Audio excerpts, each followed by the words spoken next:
What we're doing is just testing how simple it is to take on a walk, put it up in the air and film what you're doing with maybe your family members or other people you might be out on a walk with.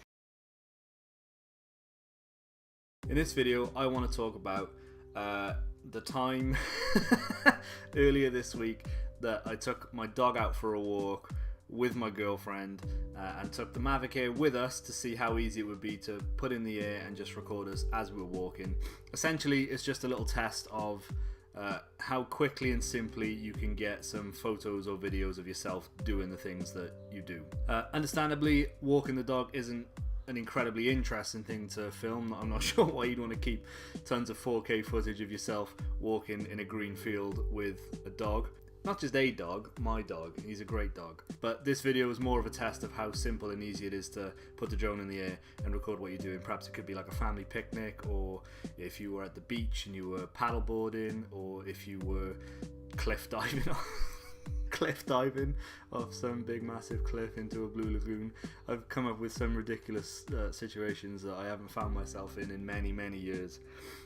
But you never know. So we went for a little stroll through the woods, which is not far from my house, up to a big green open field. I got the drone out, I had it with me in my pocket, and I only took my iPhone with me to control it with. I didn't want to use the controller. You know, traveling as light as you possibly can. So the drone, in this case, in the pocket, phone in the pocket, what could we do? I mean, you could literally leave the house like that, carry it in your hand or your pocket if you've got a big enough pocket on your trousers or your coat or your shorts.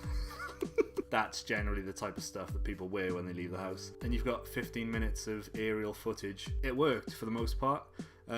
Obviously, when you're using the phone as a controller instead of the Mavic radio controller, you are limited to how far and how high you can fly. I think you're limited to 50 meters away, I think. What I did when I got there is put it in the air, used active track to follow us, and then just put the phone in my pocket for the most part, and we just walked.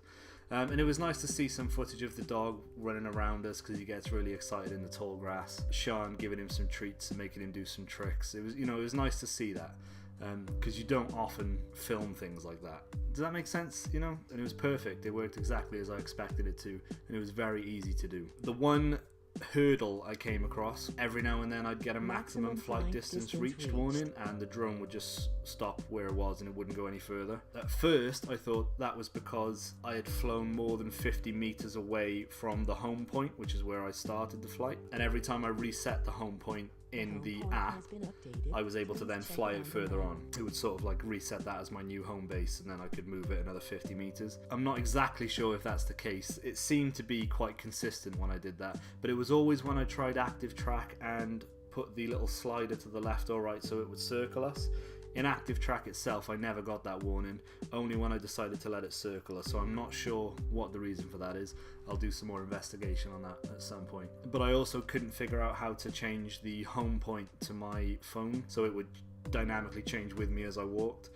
It was always just stuck at the place that I first set the home point. The other thing we did was just sat on a bench and did a couple of dronies, which were, I mean, they're fun. I wouldn't necessarily say you'll get fantastic footage out of it, but saying that, I've got a video coming up shortly, I hope, where I talk about a situation the other day where I was flying at another place a little further away from where I live, and a guy who owns a really nice house in that area had all of his classic cars parked out on the front lawn, front garden, let's stay true to my my British roots. He had all his cars parked on the front garden, and he asked me, seeing as I had the drone, if I'd film them for him.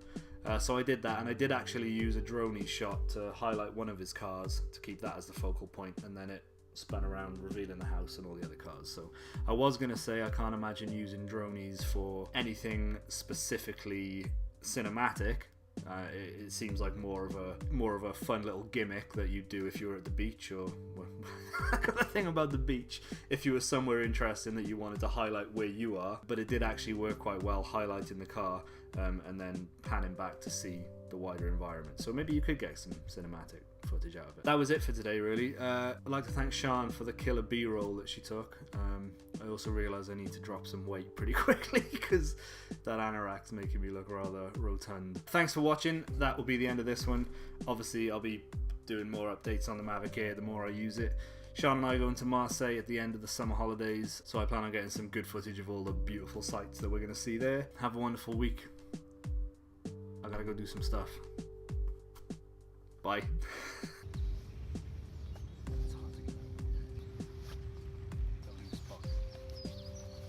You wanna go again?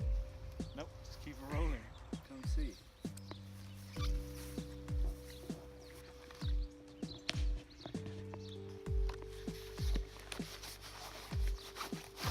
What we're doing is just testing how simple it is to take on a walk, put it up in the air, and film what you're doing with maybe your family members. Or other people you might be out on a walk with. Maybe if you're on a picnic and you just want to capture the moment.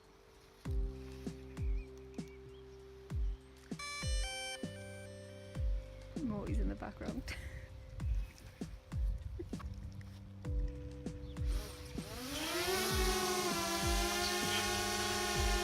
Morty! Oh, sorry. Still rolling.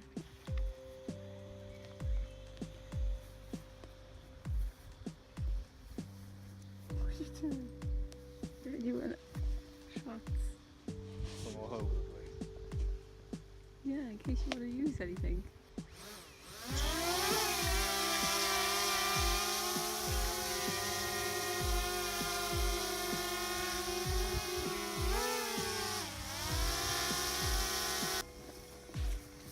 Just follow us now. Do I stop now?